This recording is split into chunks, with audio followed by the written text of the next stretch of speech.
Right now, deep inside your brain, your pons is compressing your REM cycles, and the sleep researchers who mapped it admit they have no way to restore what it's already stolen.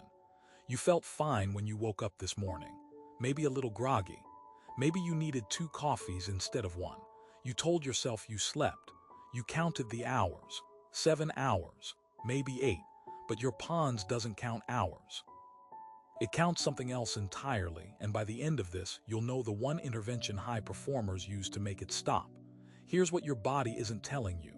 Every night while you're unconscious, your brainstem is supposed to cycle you through a precise architecture. Shallow sleep, then deep slow-wave sleep, then the phase where memory actually transfers rapid eye movement. REM, the filing window.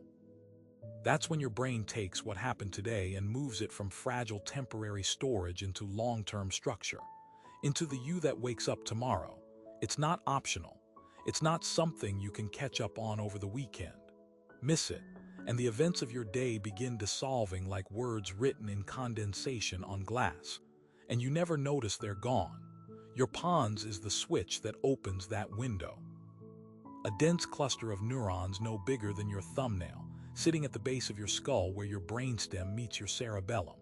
It fires a signal, a burst of electrical activity researchers call a pontine wave, and that signal opens the REM gate. But when your nervous system has been running hot, chronic stress, late screens, weeks of fragmented nights, your pons starts shortening those bursts. The gates open, but they close faster. Your REM windows compress from 25 minutes down to 8, down to 4. Some nights they disappear completely. And here is the critical thing: you don't feel it happening. You experience the output, the brain fog, the irritability, the unsettling sense that information isn't sticking the way it used to, but you never feel the mechanism. You just feel like yourself, only slightly less. Sleep researchers can watch this compression happening in real time on a polysomnograph. They see the pontine waves narrowing. They measure the stolen minutes, and they will tell you directly that there is no reliable pharmacological way to restore pontine wave amplitude once the compression pattern is established. The drugs that extend total sleep time often suppress the exact stage the pons is supposed to be generating. They treat the symptom by eliminating the mechanism. The doctors who discovered what's happening to you cannot stop it. We are almost to the one thing that can interrupt it.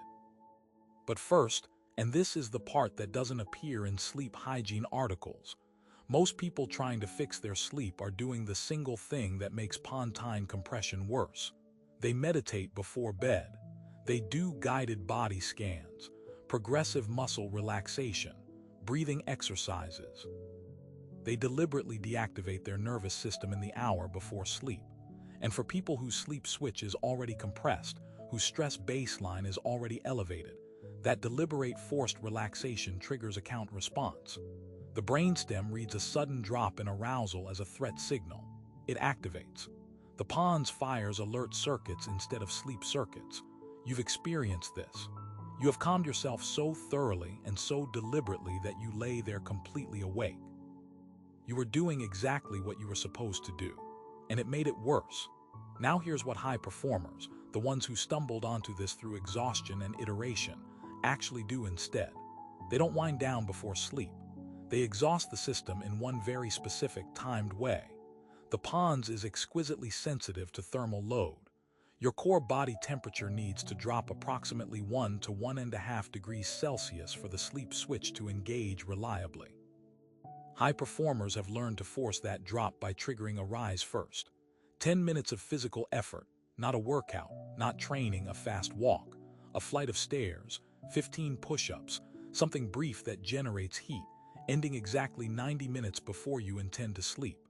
Your body overshoots the cooling curve on the way back down. Core temperature drops faster and lower than it would from passive stillness.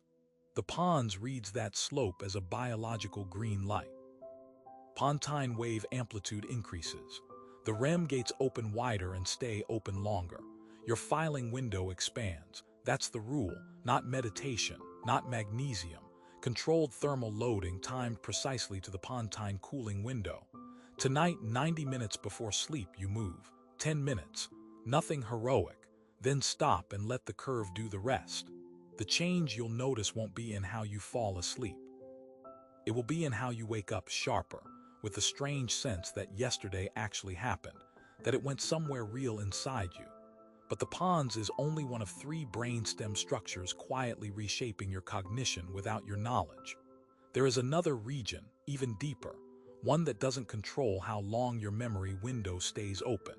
It controls what your brain decides is worth remembering at all. And the filter it's using right now is not the one you would choose.